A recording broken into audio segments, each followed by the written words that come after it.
ಎಲ್ಲರಿಗೂ ನಮಸ್ಕಾರ.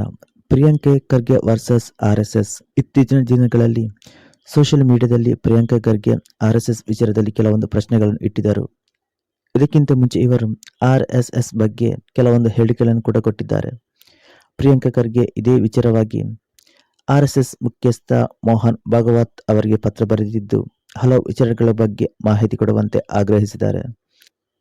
ಇಷ್ಟು ದೊಡ್ಡ ಸಂಘಟನೆ ಯಾವ ಕಾನೂನಿನ ಆಧಾರದಲ್ಲಿ ನಿರ್ವಹಿಸುತ್ತದೆ? ಏಕೆ ನೋಂದಾಯಿತ ಕಾನೂನುಬದ್ಧ ಸಂಸ್ಥೆಯಾಗಿ ಕಾರ್ಯನಿರ್ವಹಿಸುತ್ತಿಲ್ಲ? ಈ ಬಗ್ಗೆ ವಿವರಣೆ ನೀಡುವಂತೆ ಪತ್ರದ ಮೂಲಕ ಒತ್ತಾಯಿಸಿದ್ದಾರೆ. ಇವರಿಬ್ಬರ ನಡುವಿನ ಒಂದು ವಿಚಾರ ಏನಿದೆ ಅದು ನಿಲ್ಲುವ ಲಕ್ಷಣ ಕಾಣುತ್ತಿಲ್ಲ. ಈಗ ಇವರು ಪತ್ರದ ಮೂಲಕ ಕೆಲವೊಂದು ಮಾಹಿತಿಗಳನ್ನು ಪಡೆಯಲು ಬಯಸುತ್ತಿದ್ದಾರೆ. ಈ ಆರ್ಎಸ್ಎಸ್ ಅನ್ನೋದು ಈಗ ಇದು ಉದ್ಭವ ಆಗಿದ್ದಲ್ಲ. ಇದು ಸುಮಾರು ವರ್ಷಗಳ ಹಿಂದೆಯೇ ಈ ಒಂದು ಸಂಘ ತಲೆ ಎತ್ತಿ ನಿಂತಿದೆ. ಈ ಒಂದು ಸಂಘ ಹಿಂದೂಗಳದ್ದು. ಬಿಜೆಪಿ ಗೆಲುವಿನಲ್ಲಿ ಕೂಡ ಈ ಒಂದು ಸಂಘ ಪ್ರಮುಖ ಪಾತ್ರ ವಹಿಸಿತ್ತು. ಈ ಸಂಘದಿಂದಲೇ ಬಂದು ಎಷ್ಟೋ ರಾಜಕಾರಣಿಗಳು ಆಡಳಿತ ನಡೆಸಿದ್ದಾರೆ. ಸಂಘದ ಕಾರ್ಯಚಟುವಟಿಕೆಗಳು, ಸಂಘಕ್ಕೆ ಬರುವ ಆದಾಯದ ಮೂಲ, ಆಸ್ತಿ ಪಾಸ್ತಿ ಬಗ್ಗೆ ಬಹಿರಂಗಪಡಿಸುವಂತೆ ಮೋಹನ್ ಭಾಗವತ್ ಅವರಿಗೆ ಪತ್ರ ಬರೆದಿದ್ದಾರೆ.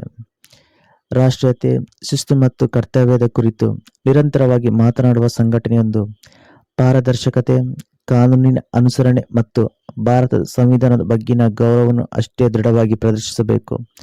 ಸಾಮಾನ್ಯ ಭಾರತೀಯರು ನಿಯಮಗಳನ್ನು ಪಾಲಿಸಬೇಕು. ಪ್ರಿಯಾಂಕೆ ಖರ್ಗೆ ಎಚ್ಚರಿಕೆ ಕೂಡ ಕೊಟ್ಟಿದ್ದರು. ತಾನು ಮಾತ್ರ ಅದೇ ನಿಯಮಗಳಿಂದ ವಿನಾಯಿತಿ ಪಡೆದುಕೊಳ್ಳುವ ನೈತಿಕ ಹಕ್ಕು ಆರ್ಎಸ್ಎಸ್ಗಿಲ್ಲ. ಕಾರ್ಮಿಕರು, ಸಣ್ಣ ಸಂಸ್ಥೆಗಳು, ಧಾರ್ಮಿಕ ಸಂಸ್ಥೆಗಳು, ಎನ್ಜಿಒಗಳು, ಟ್ರಸ್ಟ್ಗಳು, ಕಂಪನಿಗಳು ಮತ್ತು ನಾಗರಿಕರು ನೋಂದಣಿ, ಬಹಿರಂಗಪಡಿಸುವಿಕೆ, ಲೆಕ್ಕ ಪರಿಶೋಧನೆ ಮತ್ತು ತೆರಿಗೆ ಪಾವತಿಗೆ ಬದ್ಧರಾಗಿದ್ದಾರೆ. ಆದ್ದರಿಂದ ಆರ್ಎಸ್ಎಸ್ ಕೂಡ ದೇಶದ ಕಾನೂನಿಗೆ ಮಾದರಿಯಾಗಿ ಬದ್ಧರಾಗಿರಬೇಕು ಅಂತ ಹೇಳಿಕೆ ಕೊಟ್ಟಿದ್ದಾರೆ. ಆ ಪತ್ರದಲ್ಲಿ ಉಲ್ಲೇಖವಾದ 8 ಅಂಶಗಳು ಯಾವುದು?